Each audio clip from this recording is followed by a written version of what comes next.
Hello, all you positive heads out there. It's so good to be back with all you beautiful reflections of the one source consciousness that creates and animates all things.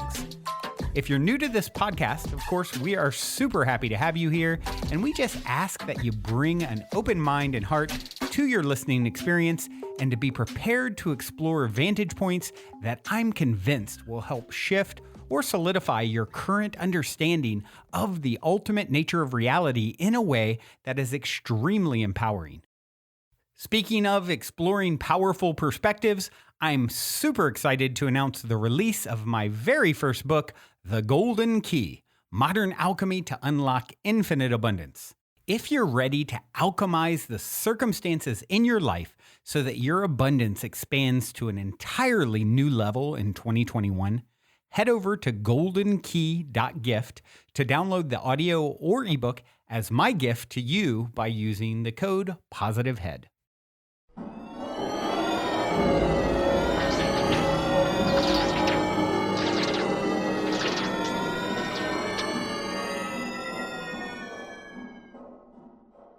Welcome to another day in Positive Head podcast land. All you listeners, Mr.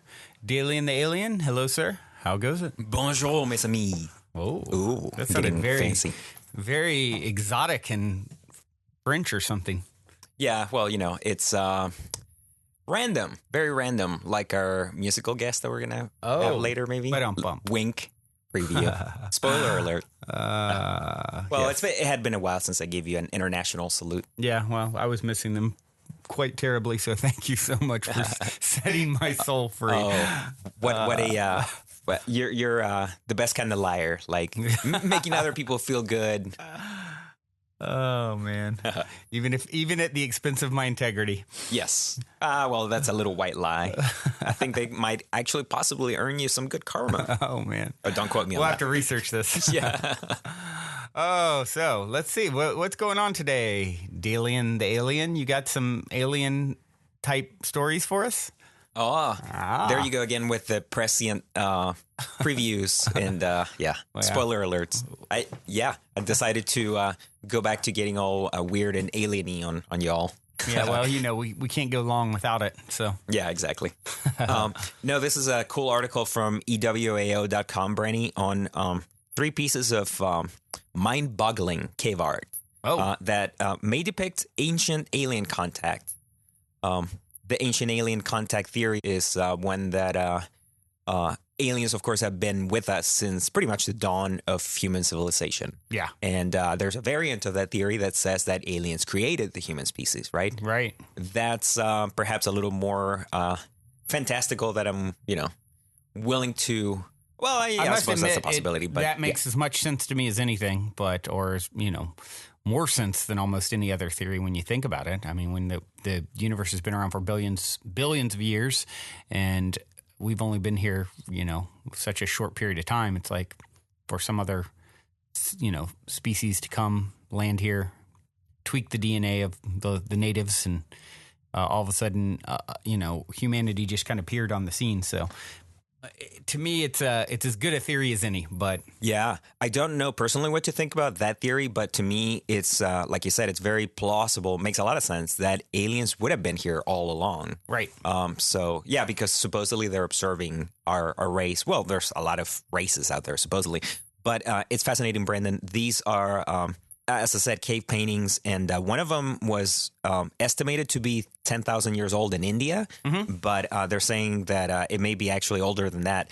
It depicts all kinds of things like disc-shaped objects, otherworldly beings, and a lot of these cave paintings seem to feature some kind of, you could call them tropes, and that a lot of the figures appear to be, they're consistent with, other depictions we have of alien beings. A lot of times they'll have larger heads, very slender bodies, right? Right. There's a cave painting in Australia. Oh, yeah, I'm looking at it. That's pretty wild. The one from Australia is really wild looking. The locals refer to these people as the Wangina. I'm not sure I'm pronouncing that right, but they are, among other things, depicted as wearing footwear, like sandals, and the locals are all barefoot. So interesting. Yeah, these they refer to these beings as the ones who brought civilization and prosperity to them. And that's Wow. another common theme of ancient. Do they say anything about them being from the stars or anything like that? Or Yeah, they're referred to as celestial beings. wow. So, yeah. I mean, the fact that these natives call what I'm looking at here, you guys should look it up. On the new version of the site, we'll actually be have pictures of stuff like this when we review it, but that's forthcoming still. So in the meantime, you can search cave paintings of Wandjina, Australia. It's Wandjina. These guys are very alien looking. So the fact that the natives in Australia would say, "Oh yeah, these guys brought us our civilization. They're celestial beings. They're extremely gray-like looking." And how old are these paintings? Those are the ones that were originally estimated to be, well, now they're saying that they could prove to be over 50,000 years old. Oh, wow. So that's incredibly, Yeah. ancient. And then there's the third one that's featured in this article is one from the Tassili Plateau in southern Algeria. There's humanoid figures in this painting, Brandon, but I don't think you could call them human or animal, really. They're almost like a cross between the two. And Wow. yeah, they just look super tripped out and strange, so... Very interesting. Very interesting. Well, I don't think those guys were depicting animals. These don't look like any animals. well, it's crazy when you look back at all the oldest texts and, like the Sumerian text that, Zechariah Sitchin is famous for, and the oldest known, language, and they're talking about these beings that came from elsewhere and established us. That's like the first things recorded. So that's that in itself to me is, I find, very intriguing and interesting. So, well, thank you for sharing, Mr. Dalien, your story of to tickle my alien fancy for this week. That should hold me off for at least another week or two until we'll come up with something else like that. Mm-hmm. So what I'd like to do now is move along to a question that we received. And for those of you who haven't ever written in with a question, what are you waiting for? No, we love to hear feedback from you guys, our listeners, and we really want this show to be as interactive as possible. So we really wish we would receive more questions, hint, hint. So if you've ever had something that you'd love to hear myself or Dalien's perspective on, please drop us a line through the site. You can also record us a voicemail right through the number on the site, on the podcast page. And just, shoot us a question, and we're happy to take a crack at answering it, or if it's something that we need to research, we'll research it. We absolutely love it when you guys write in. And in this case, one of our listeners, Don Schaefer, wrote in and he said, "Hello, you positive heads. I was curious what your thoughts were on how to reprogram your mind through the subconscious. Example, through meditation or dreaming. Can you just consciously reprogram through awareness? I keep hearing that limited or negative beliefs can hold you back from your highest self or manifestation, and there's conflicted information out there, and I'm trying to discern what works best for me.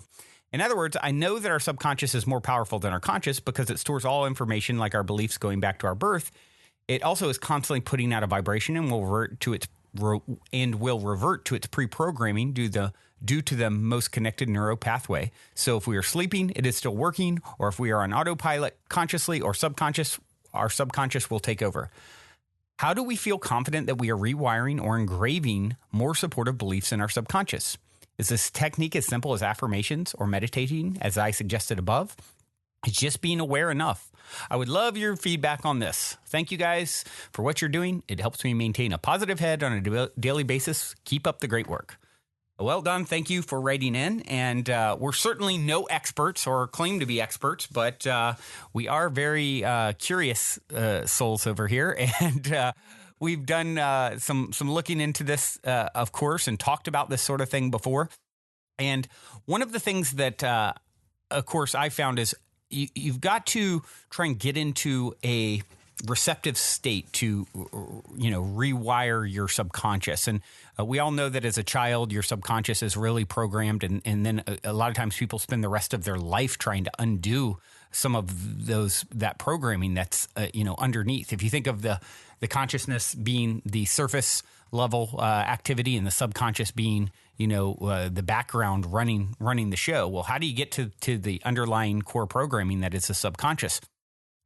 There's several ways to do that that people have talked about, and that I've experimented with some. And before I talk too much on it, I think what I'll do, one of our forthcoming guests on the Positive Head podcast is Dr. Bruce Lipton, who wrote a book called The Biology of Belief.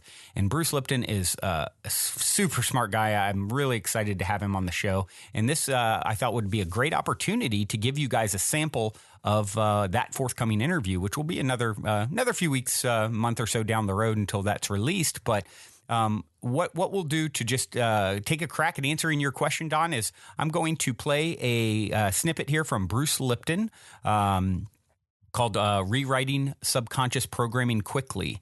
And I found it on YouTube, Stephanie Hope Dodd's YouTube page. Take a listen. Bruce, let me ask you then, bringing consciousness into your life, how you're shifting from living in 5% automatic conscious into closer to 100%. Are you a meditator? Is visualization enough to change this consciousness? Visualization is an approach, but there are many more effective approaches as well. And this is why I listed them in the resources on belief change modification, energy psychology, group, different modalities. The whole idea is this.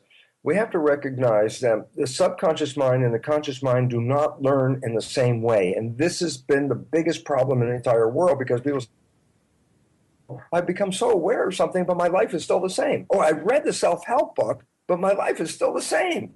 And the whole idea is this. Well, here's the point. The conscious mind is creative mind. The subconscious mind is habitual mind. It has habits in it. Significance is this. When you have habits, you don't want them to change very quickly. A habit is something you learn that you want to, like you learn how to do it. I don't want to have to learn how to do it again. I learned how to walk. I don't want to learn how to walk again. I know how to drive the car. I don't want to have to do that again. Habits are good when they're good habits.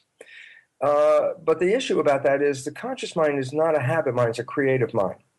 As a result of being a creative mind, it has this great ability to synthesize and learn very fast. I can read the self-help book. I go, wow, if I give you a test, after you read the book, you say, look, I got 100 on the test. I go, great. Your conscious mind has understood all the data because it read it and it learned it.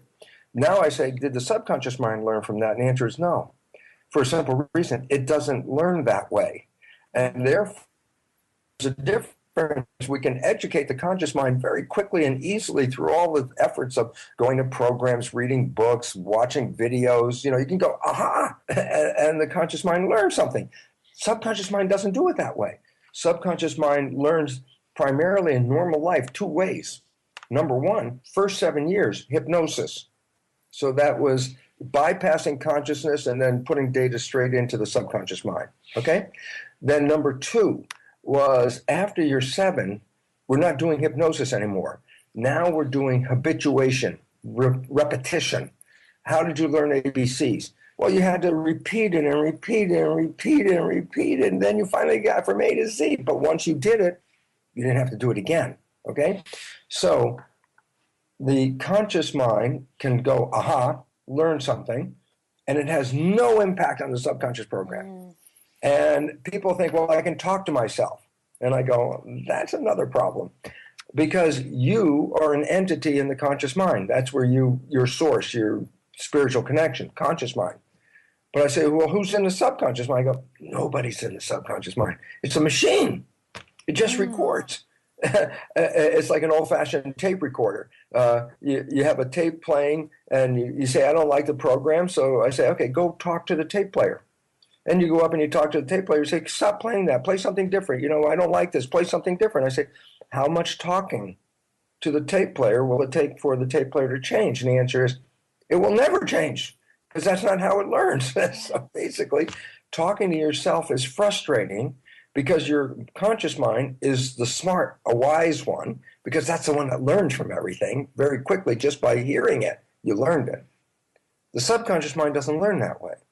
And there's nobody in there. So the frustration comes with the conscious mind saying, okay, subconscious, don't play this behavior anymore. And then the behavior repeats. And then you go, hey, I keep saying don't play this behavior. And it's still playing. And I go, because who are you saying it to?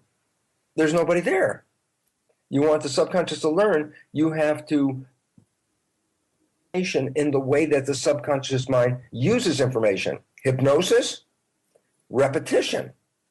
And now 3 is this new energy psychology belief change modifications, which are like super learning techniques. If you don't use these 3, you will not change the program in the subconscious.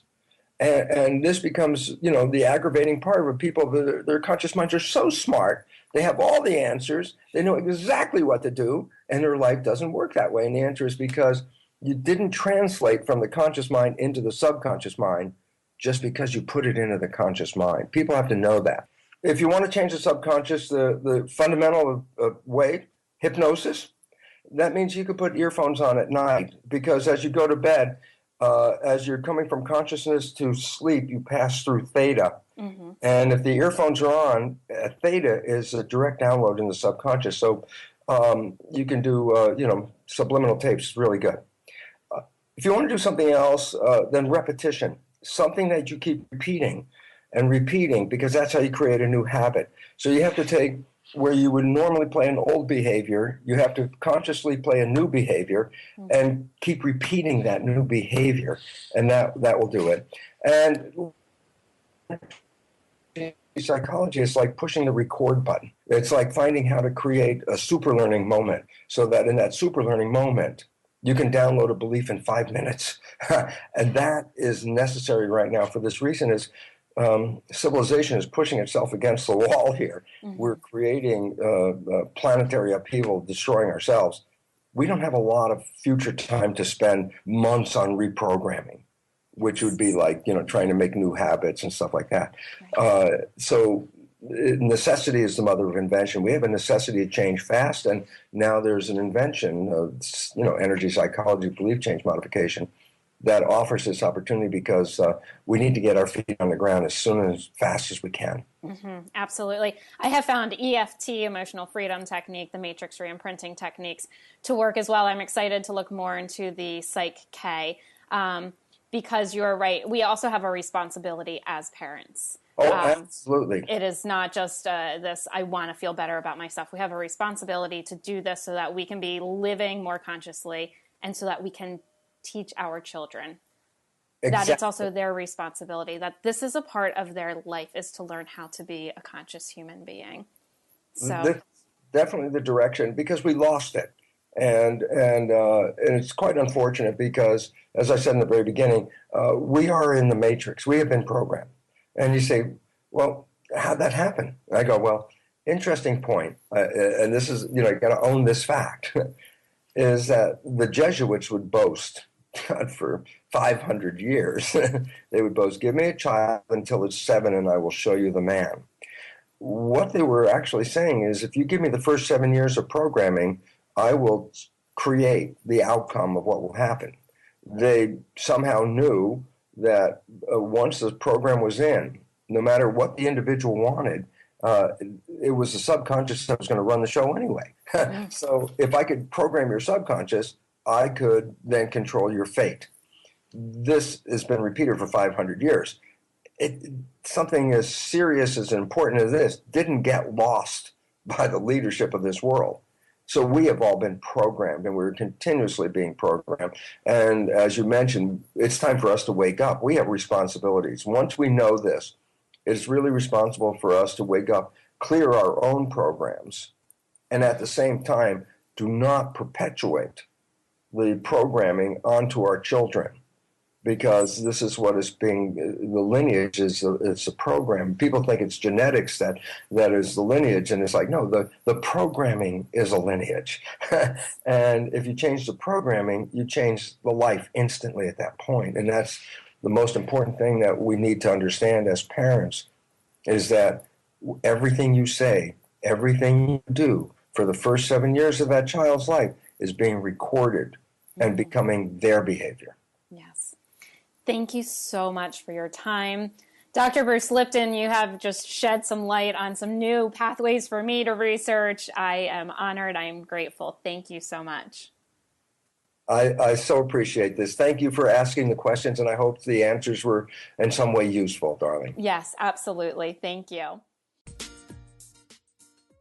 So yeah, obviously you can see why I would like to have Dr. Lipton on the show. A very smart guy. So many questions I have for him. And of course, he touches on this very topic, of course, explaining how the subconscious and conscious don't work the same way. Your conscious, is your creative. Your subconscious is your habit, your underlying. And of course, we're all so used to learning consciously from books and that sort of thing. Even listening to this podcast, right? You're taking in information consciously. But the subconscious learns differently.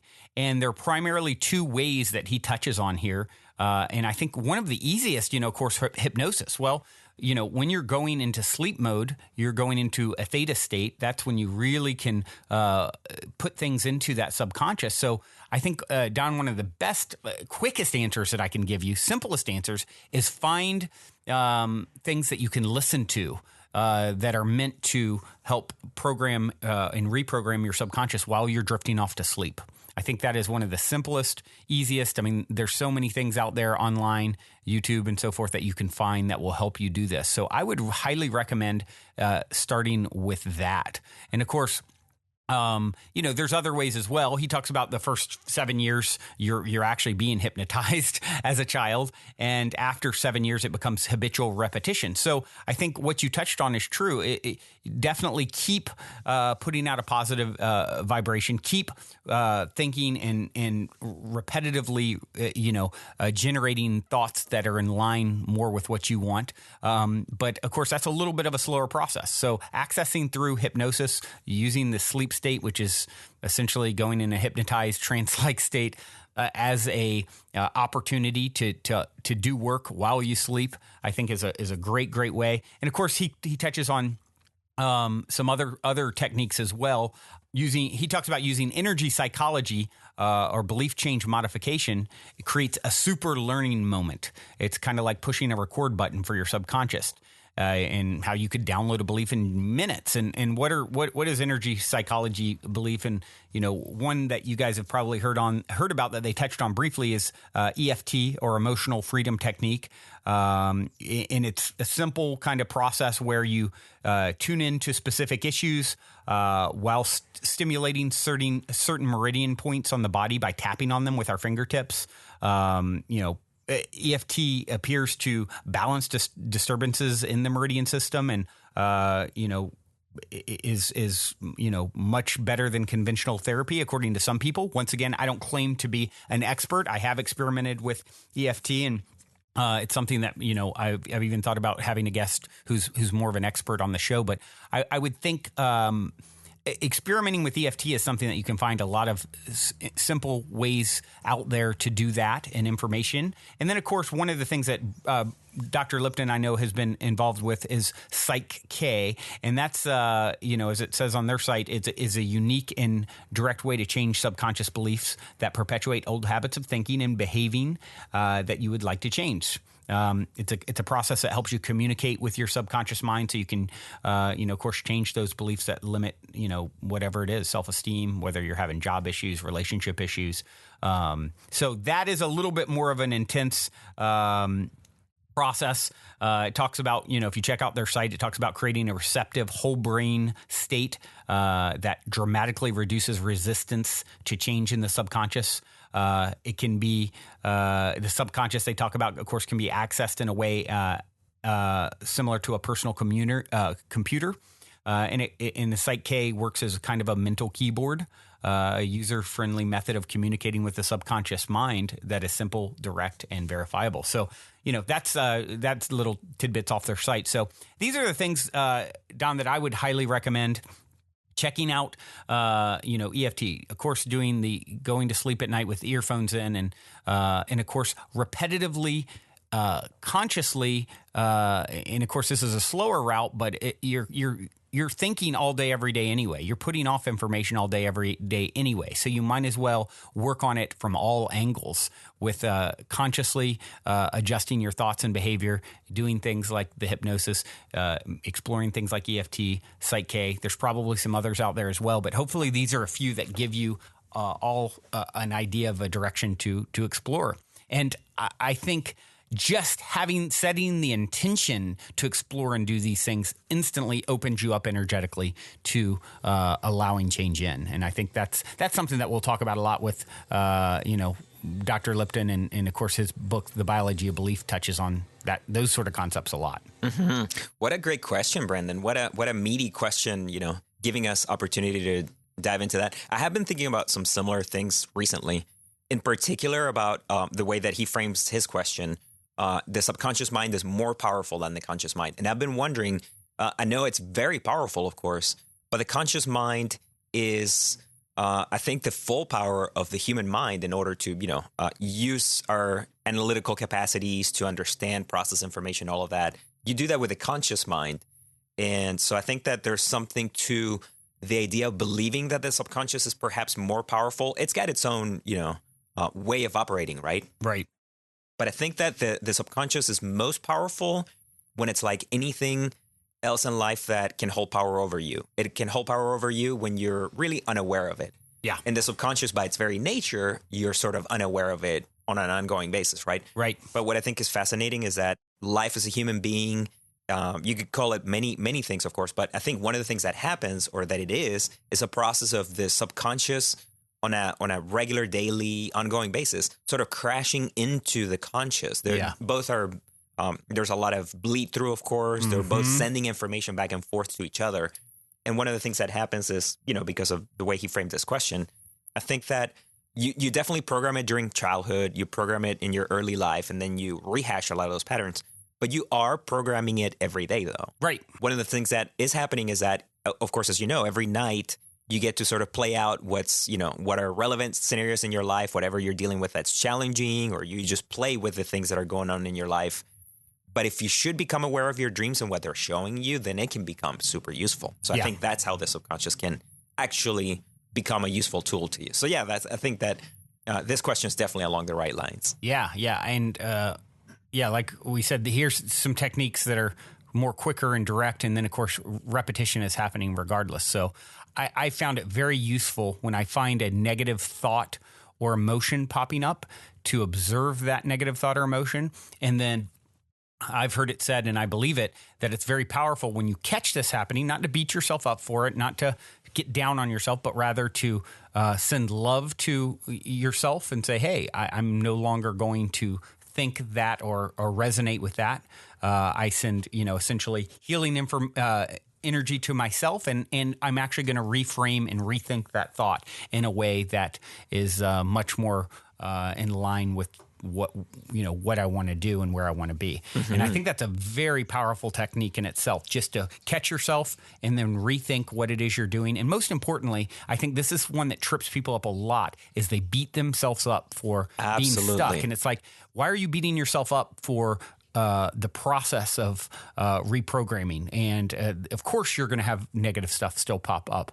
That's part of the process. Love the process, embrace the process, and go gentle on yourself. The fact that you're doing this work at all says volumes about your success, because it is truly success as soon as you choose to even go down this sort of road. So give yourself a break. It's important. It's one of the biggest pitfalls, I think, that people miss, is constantly beating themselves up for not being further along. Why do I keep having these repetitive thoughts? So how come I can't get there faster? And the journey is the goal. And I think that's really important to know. You're never going to get there. Wherever you get, you're going to realize there's so much more to go. We're in eternity. It's like every new vista plateau you reach, a whole new one's going to open up in front of you with infinity to travel. So just stop beating yourself up for where you are or where you're not, and just appreciate yourself for how far you've come and just the fact that you're making the effort.